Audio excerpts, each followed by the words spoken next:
Hi friends, நேற்று video போட முடியல. 2 நாளாக பார்த்தீங்கன்னா கொஞ்சம் க்ளீனிங் வேலை தான். நிறையா பேர் கேட்குறீங்க, எப்போ பாரு க்ளீன் பண்ணிகிட்டே இருக்கீங்க, உங்களுக்கு எப்படி தான் டைம் இருக்குது, ரெஸ்ட் எடுக்க மாட்டிங்களா அப்படின்ட்டுலாம். அப்படியெல்லாம் கிடையாதுங்க. எனக்குமே நிறைய ஃப்ரீ டைம் இருக்கும். காலையில் பசங்க ஹஸ்பண்ட்லாம் கிளம்புனதுக்கப்புறமா ஒரு 2 ஹவர்ஸ் ஒர்க் இருக்கும், அவ்வளோதான். அதுக்கப்புறம் ஈவினிங் பசங்க வரங்க வரைக்குமே கொஞ்சம் ஃப்ரீ தான். வாரத்தில் ஒரு 3 நாள் கொஞ்சம் பிஸியாக இருக்கிற மாதிரி இருக்கும்.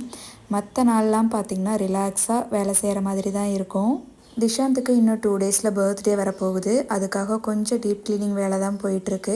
இன்றைக்கி சோஃபா கவர்ஸு, அப்புறம் விண்டோவில் போட்டிருக்க மஸ்கிட்டோ நெட்டு, இது எல்லாமே எடுத்து வாஷ் பண்ணி ரீஅரேஞ்ச் பண்ணி வச்சேன். டியூஸ்டேக்கு ஆஸ் யூஷுவல் சாமி ஷெல்ஃபில் இருக்க பேப்பர்லாம் மாற்றிட்டு விளக்கு எல்லாமே வாஷ் பண்ணி எடுத்து வச்சாச்சு. எல்லா பர்த்டேக்குமே ஃப்ரெண்ட்ஸ், ஃபேமிலி இவங்களெல்லாம் இன்வைட் பண்ணி தான் செலிப்ரேஷன் பண்ணுவோம். ஓகே ஃப்ரெண்ட்ஸ், இன்றைக்கி டே இப்படி தான் இருந்துச்சு. நம்ம நாளைக்கு இன்னொரு வீடியோவில் பார்க்கலாம்.